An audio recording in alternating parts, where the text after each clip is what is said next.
Olá, pessoal, tudo bem? Dani Romancini aqui para trazer para vocês um pouquinho mais de conteúdo. E no nosso último vídeo que a gente falou a semana passada, a gente falou sobre uma das ferramentas mais importantes para análise dos números de uma empresa, que foi o DRE, né, demonstrativo do resultado do exercício. E hoje a gente vai trazer uma outra ferramenta tão importante quanto, que caminha junto com o DRE, e eu vou explicar um pouquinho mais para vocês essa história. E a gente está falando de quem? Nós estamos falando do balanço patrimonial, pessoal. Já vou entrar com os nossos slides aqui, que eu tenho certeza que vocês já ouviram essa expressão fechado para balanço, né? É muito comum, né, em final de ano, as empresas, muito comum no período entre Natal e Ano Novo, fecharem as atividades daí, né? Inclusive com férias coletivas para funcionários e tal, e aí elas colocam lá que elas estão fechadas para balanço. O que significa essa expressão, né? Certamente que você já ouviu. O balanço patrimonial é muito comum que as empresas, né, que têm o hábito de fazer o balanço, façam o balanço anual, também chamado de balanço patrimonial, né? Que é considerado uma das demonstrações financeiras mais importantes de um negócio, junto com o DRE. Porém, nem sempre, né, as pessoas sabem exatamente como fazer, como analisar, como calcular, como olhar. Quando as empresas fecham para balanço, o que elas estão fazendo? Elas estão fazendo uma apuração de tudo o que aconteceu ao longo daquele ano, né? Num determinado período. Na maioria dos casos, esse período compreende um ano de atividades. Aqui a gente está falando nesse sentido de balanço anual, pessoal, mas os meus clientes, e eu oriento também, ao mesmo tempo que assim você está fazendo o seu DRE, demonstrativo do resultado do exercício, você também elaborar e preencher e analisar em conjunto com o DRE o balanço patrimonial, porque as informações de um são juntas, né, caminham juntas e refletem nos números da outra. Eu vou falar um pouquinho mais disso ainda com vocês. Portanto, o chamado balanço patrimonial é a reunião de certos dados em um documento, numa planilha, que ajuda o empresário a visualizar o atual posicionamento do negócio em relação aos seus custos e bens. Bom, pessoal, aqui a gente diz assim, qual que é a diferença, né, da DRE pro balanço? O DRE, ele analisa a situação econômica da empresa. Estou tendo lucro ou estou tendo prejuízo?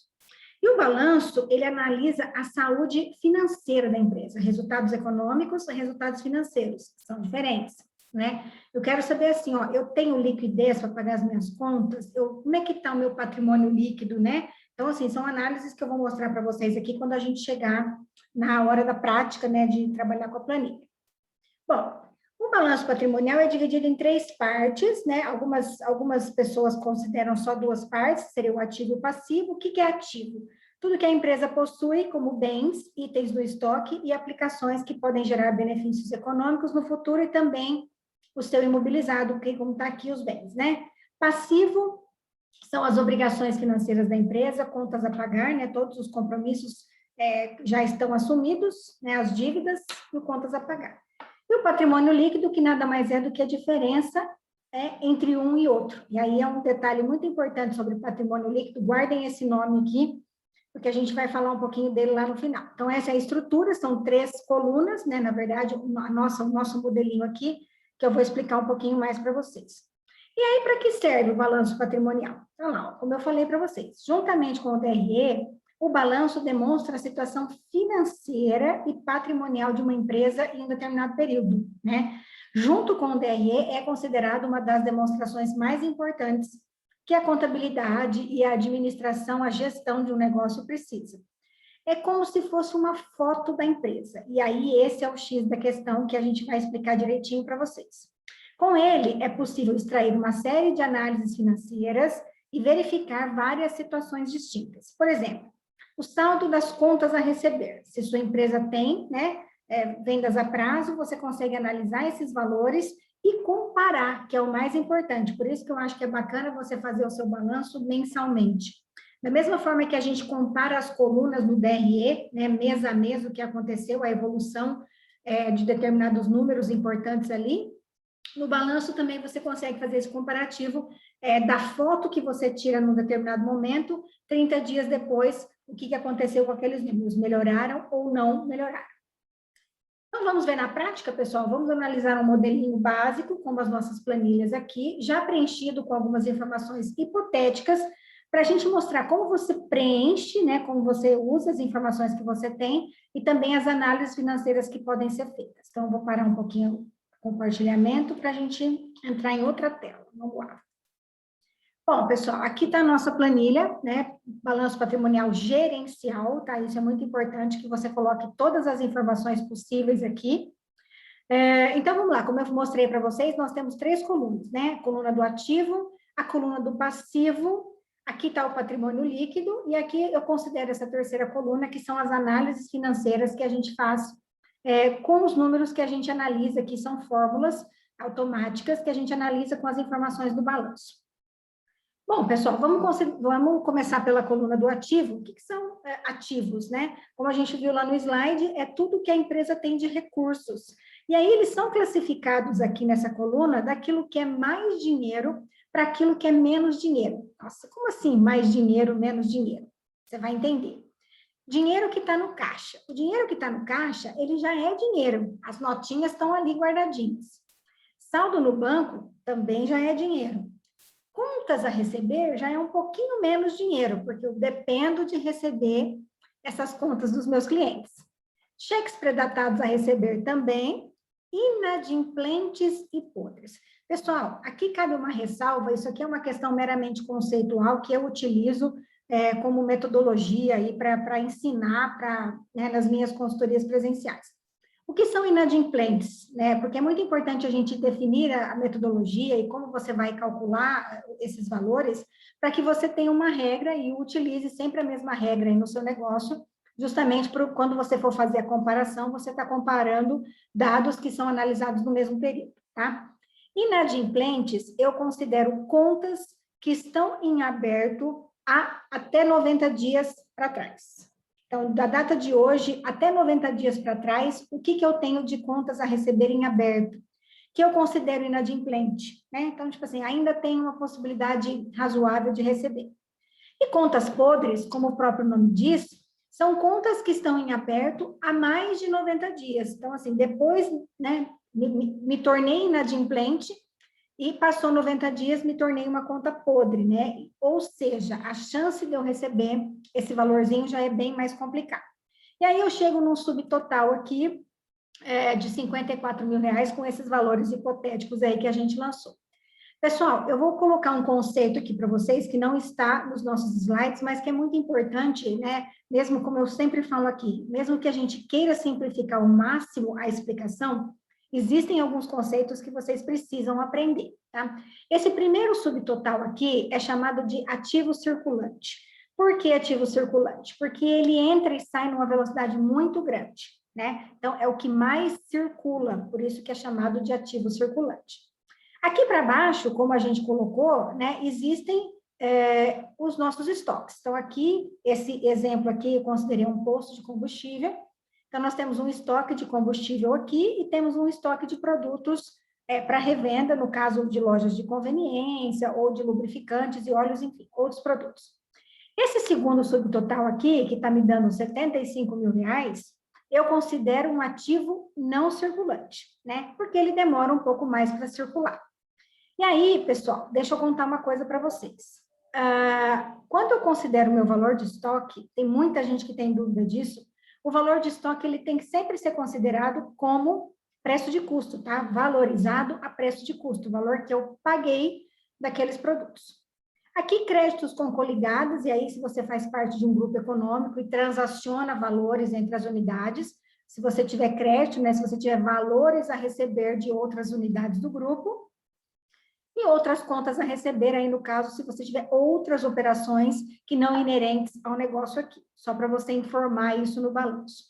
Aqui, rendimentos de investimentos financeiros, investimentos conversíveis, se for o caso da sua empresa, e aqui também um item muito interessante, que poucas empresas têm esse controle, que é o controle do imobilizado, pessoal. O que é imobilizado? Imobilizado é a relação que você tem aí no seu negócio de todos os bens móveis e imóveis que você utiliza no dia a dia do seu negócio, né? Então, o que seria?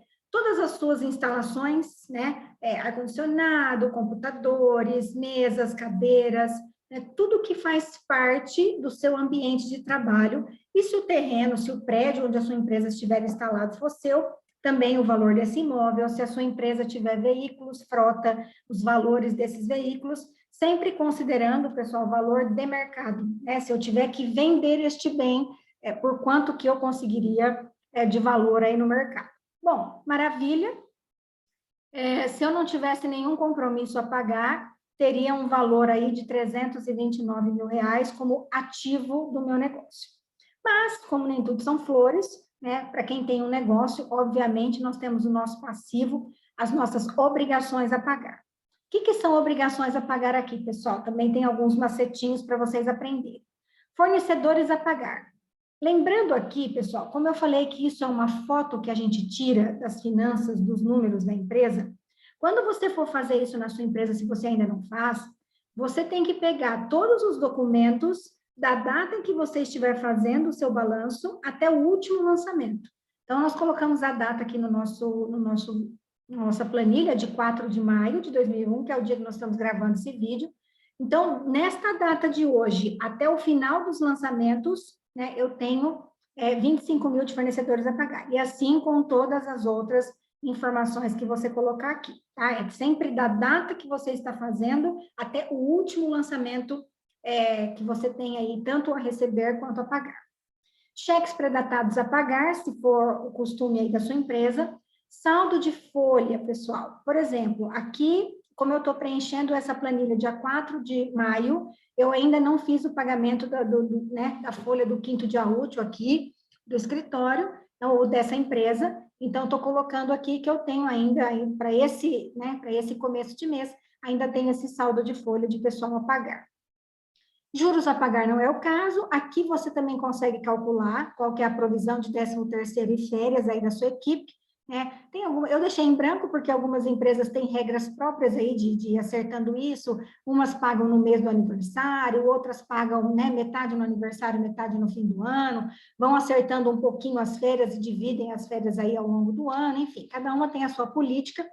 Mas se você tem, né, você faz o cálculo certinho aqui de acordo com a maneira como você faz o pagamento aí dessas duas despesas, 13º salário e férias aí na sua empresa. Despesas a pagar, e aí tudo que não é fornecedor, né, as despesas, impostos a pagar, tributos, retiradas a pagar, e aí considerei aqui valores de prolabore, se for o caso aí da sua empresa, e aqui que tem um macetinho também, pessoal. Também temos aqui 2 subtotais, né? Do mesmo jeito que temos aqui no ativo, temos aqui no passivo também, né? Esse primeiro subtotal é chamado de passivo circulante, porque é onde mais circula, né? E o segundo subtotal de passivo não circulante, porque demora um pouquinho mais para circular. Vocês podem ver aqui que eu tenho empréstimos a pagar e investimentos a pagar, tanto aqui na parte de cima, quanto nessa parte de baixo. Por que eu tenho isso? Pessoal, porque aqui nesse primeiro subtotal, para efeito de contas parceladas, e aí sejam elas financiamentos, empréstimos, amortizações, parcelamentos, qualquer tipo de conta parcelada, nesse primeiro subtotal eu vou considerar apenas 3 meses, que é o que a gente está considerando como circulante, né? Um giro mais rápido. As demais parcelas eu vou considerar aqui na parte de baixo, por isso que tem esse LP aqui na frente, que é o que a gente chama de parcelas de longo prazo. Bom, chegamos aqui num número muito importante, que é o nosso patrimônio líquido, pessoal. O que é o patrimônio líquido? Nada mais é do que o meu total do ativo, o que eu já tenho ali na minha empresa, menos os 2 subtotais aqui do passivo, eu chego no meu patrimônio líquido. Percebam que a soma das colunas são iguais, o mesmo valor, e justamente a diferença entre uma e outra é o nosso patrimônio líquido. Bom, aí... Bacana, preenchemos, analisamos, né, esses números. É muito bacana quando você compara, como eu falei, com o mês anterior. Então, provavelmente, eu tenho aqui a minha planilha de balanço patrimonial do início do mês de abril, né? Então, eu vou pegar lá e vou ver o que aconteceu com o meu saldo bancário, por exemplo. Diminuiu ou aumentou? O que aconteceu com o valor do meu contas a receber? Diminuiu ou aumentou? O meu estoque diminuiu ou aumentou? O meu contas a pagar aqui de fornecedores diminuiu ou aumentou? É importante a gente ter em mente isso e fazer realmente o mensal, por quê? Porque quando a gente olha isso num período recente, a gente consegue entender e justificar as variações que derem nos números, como eu expliquei no nosso vídeo lá que a gente fala sobre a DRE, né? Quando está fresquinho na cabeça, a gente consegue explicar, entender e lembrar por que deu essa variação. Mas a cereja do bolo do balanço patrimonial são essas análises financeiras aqui. Claro que assim, pessoal, análises financeiras, poderíamos fazer N análises, mas essas daqui eu escolho como umas principais análises, principalmente para quem vai começar a implantar essa rotina aí na sua empresa, é muito importante você começar por essas daqui, que já dizem muito sobre os números do seu negócio. Tenho certeza que talvez você também, né, já ouviu falar essa expressão de liquidez, né? O que é liquidez, pessoal? O termo liquidez significa capacidade de pagamento, né? Tudo bem, mas eu tenho aqui liquidez seca. O que é liquidez seca? Liquidez seca, pessoal, eu estou considerando o primeiro subtotal aqui com relação ao primeiro subtotal aqui, né? Então, assim, seca é porque é confronto direto, né? O que eu tenho para pagar com o que eu tenho para receber diretamente. Então, e a gente tem alguns padrões definidos aí historicamente. Então, nesse caso aqui, para cada R$1 que eu tenho de contas a pagar, eu tenho 89 centavos só para pagar, né? Então, o que acontece? Eu estou com um déficit aqui, né? Não estou conseguindo pagar o meu R$1 de dívida, e fica claro a gente ver essa informação aqui, porque o meu primeiro subtotal, ele é menor que o meu subtotal aqui do passivo. E lembrando, pessoal, que para efeito dessas análises, eu desconsidero os valores de inadimplentes e podres, porque como a gente não tem previsibilidade de recebimento a partir do momento que passou do vencimento, a gente não considera esses valores para análises financeiras, ok? E o próximo item, liquidez corrente. Por que chama corrente? Porque agora eu vou dar uma ajudinha e vou somar nesse primeiro subtotal aqui o valor do meu estoque. Isso mesmo, então eu vou considerar o valor que eu tenho de saldo bancário, caixa e contas a receber, mais o que eu tenho de produtos, né? Porque, queira ou não, isso também eu vendo e consigo fazer dinheiro. Só que quando eu dou essa forcinha aqui e coloco o estoque, automaticamente o meu padrão de valor também muda, né? Então, para cada R$2 que eu tenho de dívida, eu tenho 2,24 para pagar. Pelo menos o número ficou um pouquinho melhor. E aí, vem uma dúvida de muita gente, né? Aqui eu tenho essa sigla, que é necessidade de capital de giro. Na verdade, esse valor aqui calculado, ele nada mais é do que o valor de capital de giro que está girando aqui no negócio, né? Muita gente entende capital de giro como um dinheiro que fica parado na gaveta. Inclusive, o próximo vídeo que a gente vai subir aqui no canal é justamente explicando sobre capital de giro. Fiquem ligadinhos e aguardem se você tem dúvidas sobre isso. Capital de giro, pessoal, como o próprio nome diz, ele é o recurso que fica entrando e saindo do seu negócio, por isso que ele chama giro, né? E é muito importante também para a saúde financeira aí da sua empresa. Nesse caso aqui, temos o valor de R$69 mil de capital de giro. Endividamento, pessoal. O endividamento, como que é o raciocínio dele? É quanto do meu ativo está comprometido com compromissos a pagar, né? Sejam eles da ordem que for. Então, dos meus 329 mil, eu tenho 36,93% comprometidos com meu contas a pagar. Então, tranquilo. Risco do negócio. O risco do negócio é praticamente a mesma análise, só que aqui como base o patrimônio líquido. Então, quanto do meu patrimônio líquido está comprometido com os meus compromissos a pagar? Então, de 100% aqui do meu patrimônio líquido, 58,55% estão comprometidos no passivo.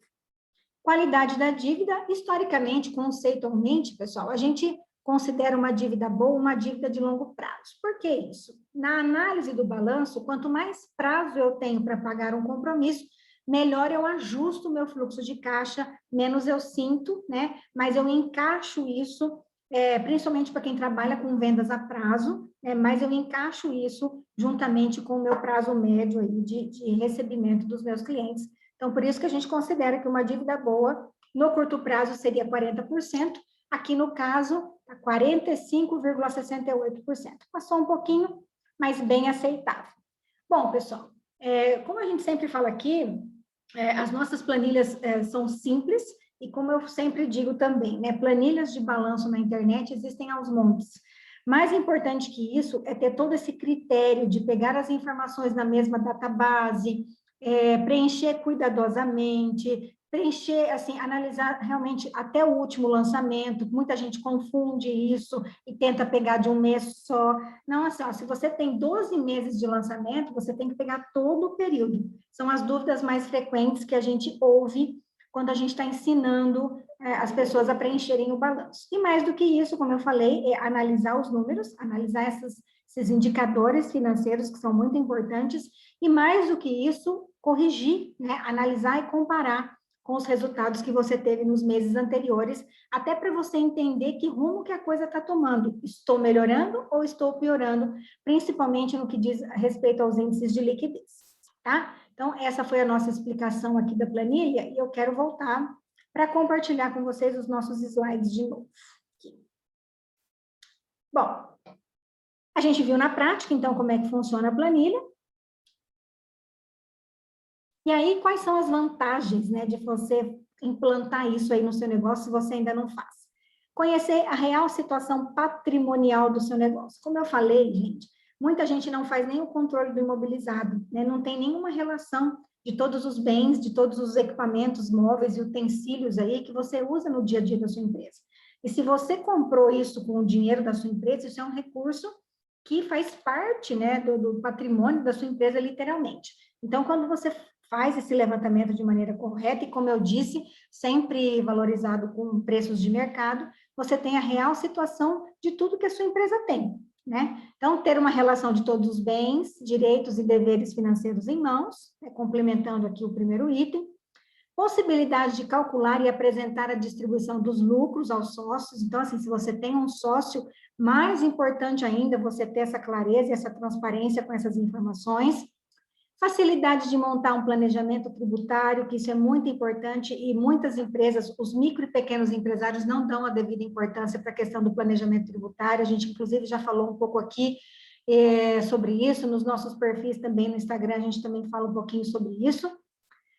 Saber quais são as origens e as fontes financeiras disponíveis, quer dizer, eu estou olhando ali o que eu tenho de estoque, se eu precisar vender, como que está o meu contas a receber, diminuiu em relação ao meu contas a pagar, então, assim, eu estou vendo o que eu tenho de recurso que eu posso contar. Manutenção das informações atualizadas sobre a saúde financeira do negócio, como eu falei, balanço patrimonial, conta para a gente como que está a saúde financeira do seu negócio. E aí, como eu comecei falando para vocês que o DRE e o balanço patrimonial caminham juntos, vamos explicar para vocês aqui qual a relação entre os dois. Na minha opinião, pessoal, para quem está começando e para quem talvez tem muita dificuldade com os números, o mais importante é que vocês consigam fazer o DRE e o balanço pelo menos uma vez por mês, como eu sempre digo, até o 5º dia útil do mês seguinte, né? São as ferramentas gerenciais mais importantes e que trazem, assim, o básico das informações que você precisa analisar no seu negócio. E aí, olha que interessante, como eu falei que elas caminham juntas, as informações dessas duas ferramentas. Tudo que acontece no DRE, e aí tudo que a gente quer dizer é o resultado, né, se você teve lucro ou prejuízo, reflete positivo ou negativamente nos números auditados no balanço. E aí, pessoal, não só o lucro ou prejuízo, tá? Claro que quando você tem resultados positivos no DRE, tudo reflete positivamente no balanço. Mas vamos supor que você teve um aumento de vendas, né? Quando você tem um aumento de vendas, se essas vendas forem, a maioria delas, na modalidade de vendas a prazo, consequentemente, quando você for fazer o seu balanço, você vai perceber um aumento no número do seu contas a receber, né? Então, assim, está tudo interligado, né? Se você percebe que a sua margem diminuiu, por exemplo, a sua margem bruta ali, a relação entre o preço de venda e o preço de custo, você vai perceber lá no balanço que provavelmente o seu contas a pagar aumentou e o seu estoque diminuiu, né? Então, são inter-relações de números muito importantes, por isso que eu acho muito bacana você fazer ao mesmo tempo o DRE e o balanço patrimonial sempre no começo do mês seguinte em relação ao mês anterior. E o número mais importante do balanço patrimonial, para você empresário precisa ter na mente, é o patrimônio líquido. Se ele for negativo, pessoal, pensem bem, né? Vamos lembrar lá da nossa planilha. Se ele for negativo, significa que o que eu tenho de ativo, lembra na primeira coluninha, não paga o que eu tenho de compromissos assumidos. Quer dizer, a diferença entre um e outro é negativa, quer dizer, eu não tenho os recursos disponíveis, e essa expressão a gente costuma dizer como passivo a descoberto, ou seja, eu não sei como é que eu vou pagar todos os meus compromissos assumidos. E essa situação é uma situação de extrema vulnerabilidade financeira da empresa, né? Podendo a mesma a qualquer momento necessitar aí de um pedido de recuperação judicial, porque fica claro que ela não tem condições de honrar os seus compromissos, inclusive vendendo seus imobilizados, vendendo seus bens imóveis, né? Então, assim, olha como a gente tem que estar atento a isso. E como que o patrimônio líquido oscila, né? Como que ele aumenta ou como que ele diminui? Como eu disse, de acordo com os resultados que a gente tem no DRE. Se você tem dúvidas sobre o DRE, o nosso vídeo da semana anterior foi sobre o DRE, explicando passo a passo como fazer. Então, se você ainda não faz nenhuma dessas duas ferramentas, aproveite esse conteúdo que a gente disponibilizou aqui e mãos à obra, faça isso, e se tiver dúvida, entre em contato com a gente, que a gente tem vários canais de atendimento que a gente pode te ajudar. E aí, espero ter sanado essas dúvidas de balanço patrimonial e ter conseguido mostrar para vocês como que são ferramentas tão importantes, tanto o DRE quanto o balanço patrimonial, a importância de você analisar os números dessas duas ferramentas em conjunto. E, se você ainda não faz isso, comece imediatamente e coloque a sua empresa no rumo certo das finanças, da organização, e tenha clareza, né, do que está acontecendo, tanto economicamente quanto financeiramente aí no seu negócio. Eu espero você no próximo vídeo.